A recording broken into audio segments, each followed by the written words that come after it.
Всем привет! Меня зовут Даурен Нуров, и вы наверняка обо мне уже слышали. Мир вокруг нас меняется с невероятной скоростью. Если раньше люди говорили, что для того, чтобы идти в ногу со временем, нельзя стоять на месте, то сегодня просто не стоять на месте уже недостаточно. Сегодня мы должны бежать с вами на очень высокой скорости для того, чтобы хотя бы сравняться со всеми теми изменениями, которые происходят в окружающем мире. Об этом сегодня говорят все выдающиеся личности современного мира. Илон Маск, Джек Ма, Ричард Брэнсон и многие другие. Изменения – это важная составляющая современного человека. Сегодня богатый человек очень быстро может стать бедным и наоборот. Бедный очень быстро может стать богатым. Монополист на рынке сегодня в мгновение ока может потерять конкурентоспособность и стать банкротом.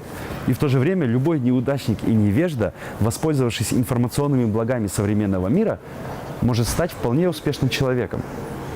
Те инструменты и подход к продажам, с помощью которых раньше бизнесмены строили великие империи, сегодня уже не работают как раньше. Если говорить о работе в найме, то нет уже никакой карьерной лестницы, скорее это карьерный эскалатор.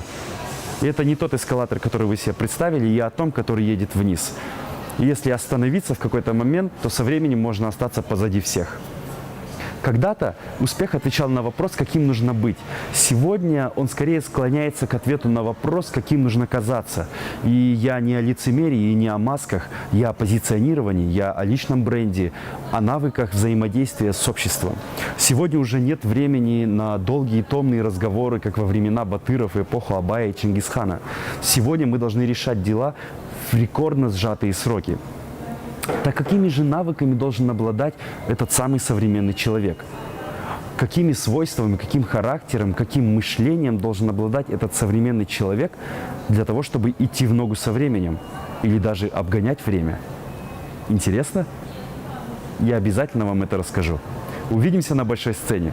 Будет интересно и весело.